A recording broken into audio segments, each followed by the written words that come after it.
দীর্ঘদিন ধরেই ফিলিস্তিনের গাজায় চলছে ইসরায়েলি আগ্রাসন, বাদ যাচ্ছে না লেবাননও। গত শুক্রবার থেকে লেবাননে তীব্রভাবে হামলা চালাচ্ছে ইসরায়েলি সেনাবাহিনী। লেবাননে লেজার বিস্ফোরণকে কেন্দ্র করে এই সহিংসতা শুরু। একদিকে ফিলিস্তিনি স্বাধীনতাকামী মানুষের উপর হামলা, অপরদিকে এখন লেবাননের উপর চড়াও হওয়া। জাতিসংঘ থেকে শুরু করে বিভিন্ন দেশের মন্ত্রণালয় থেকে নানানভাবে যুদ্ধ বন্ধ করার বিবৃতি দিলেও শুনছে না নেতানিয়াহু। আসুন বিস্তারিত জেনে নেওয়া যাক। গত 17 সেপ্টেম্বর লেবাননে হঠাৎ করেই পেজার বিস্ফোরণ হয়, যে বিস্ফোরণের জন্য ইসরায়েলকে দায়ী করে লেবাননের হিজবুল্লাহ বাহিনী। এরপর থেকে দুদেশের ভেতর চলছে হামলা পাল্টা হামলা। ইসরায়েলি বাহিনী প্রতিনিয়ত লেবাননের প্রায় প্রতিটি অঞ্চলেই বিমান হামলা করে যাচ্ছে। এই বিমান হামলায় অন্তত 582 জন নিহত হয়েছে, এমন তথ্য নিশ্চিত করেছে লেবাননের স্বাস্থ্য মন্ত্রণালয়। লেবাননের সরকার বলছে, গত 20 বছরের মধ্যে প্রাণহানির দিক থেকে সবচেয়ে সংঘাতময় সময় পার করছে লেবানন।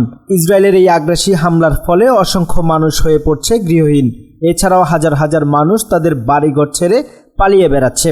ইসরায়েলের সামরিক বাহিনী দাবি করছে, 2006 সালের যুদ্ধের পর থেকে হিজবুল্লাহর গড়ে তোলা অবকাঠামো ধ্বংস করতে তারা 1300 প্রতিষ্ঠানে হামলা করছে। অন্যদিকে ইসরায়েলি বাহিনী জানিয়েছে, হিজবুল্লাহ বাহিনী তাদের উত্তরাঞ্চলকে লক্ষ্য করে প্রায় 300-এরও অধিক রকেট ছুঁড়েছে। অসংখ্য মানুষ আহত হয়েছে। ইসরায়েলি বাহিনীর প্রতি তীব্র নিন্দা জানিয়ে একহাত নিয়েছেন ইরানের প্রেসিডেন্ট মাসুদ পেজেশকিয়ান। তিনি আন্তর্জাতিক সম্প্রদায়ের প্রতি আহ্বান জানিয়ে বলেন, লেবানন যেন আরেক গাজায় পরিণত না হয়। তিনি আরও বলেন, লেবাননের হিজবুল্লাহর পক্ষ থেকে একা এই পরিস্থিতি সামাল দেওয়া সম্ভব হবে না। হিজবুল্লাহ কখনোই ইসরায়েলের বিরুদ্ধে একা দাঁড়াতে পারবে না, যেখানে এই হত্যাকাণ্ডের মদতদাতা পরাশক্তি যুক্তরাষ্ট্র ও পশ্চিমা দেশগুলো। ইসরায়েলের এই হামলার প্রথম দিকে আরব দেশগুলো চুপ থাকলেও এখন মুখ খুলেছে। এই হামলা ও হত্যাকাণ্ডের তীব্র সমালোচনা করে সংযুক্ত আরব আমিরাত বিবৃতি দিয়েছে। বিবৃতিতে বলা হয়, রাষ্ট্রের সম্পর্ক ও সার্বভৌমত্ব নিয়ন্ত্রণকারী আইনের অবজ্ঞা করে লেবাননে হামলা চালিয়েছে ইসরায়েল। বেশ কয়েকদিন চুপ থাকার পর মুখ খুলেছে সৌদি আরবও। সৌদি আরবের পররাষ্ট্র মন্ত্রণালয় এক বিবৃতিতে বলে, লেবানন, ফিলিস্তিন, ইসরায়েল এই অঞ্চলে যেভাবে একের পর এক সংঘর্ষ চলছে, তাতে বিশ্বের শান্তি নষ্ট হচ্ছে।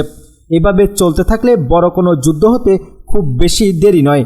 এই জন্য সব পক্ষকে সর্বোচ্চ সংযম থাকতে হবে। লেবাননের স্থিতিশীলতা রক্ষা এবং আন্তর্জাতিক আইন অনুযায়ী দেশটির সার্বভৌমত্বকে সম্মান করা উচিত।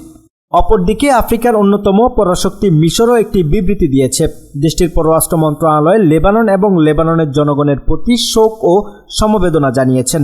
সেই সাথে অবিলম্বে যুদ্ধবিরতি এবং শান্তিপূর্ণ সমাধানের আহ্বান জানিয়েছেন। বিবৃতিতে আরও বলা হয়, লেবানন ও গাজায় ইসরায়েলি আগ্রাসন এই অঞ্চলকে একটি যুদ্ধময় অবস্থানে দাঁড় করাবে।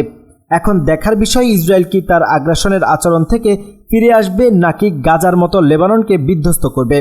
অপরদিকে যদি ইসরায়েল এই হামলা প্রতিনিয়ত করতে থাকে, ইরান তাদের শক্তি সামর্থ্য প্রদর্শন করতে পারে বলে বিশ্লেষকরা মনে করছেন।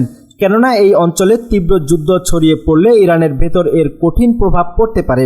বিশ্লেষকরা মনে করছেন, ইসরায়েল বেশি আগ্রাসন চালালে ইরান পদক্ষেপ নিতে পিছপা হবে না। কোনো বিশ্লেষক মনে করছেন, এই যুদ্ধ অব্যাহত থাকলে সম্ভাবনা রয়েছে তৃতীয় বিশ্বযুদ্ধের। তবে কি তৃতীয় বিশ্বযুদ্ধ লেবানন থেকেই শুরু হতে যাচ্ছে কিনা প্রশ্ন উঠেই যায়। প্রিয় দর্শক, আজ এখানেই শেষ করছি। সবাই ভালো থাকুন, সুস্থ থাকুন। দেখা হচ্ছে পরবর্তী ভিডিওতে। আল্লাহ হাফেজ।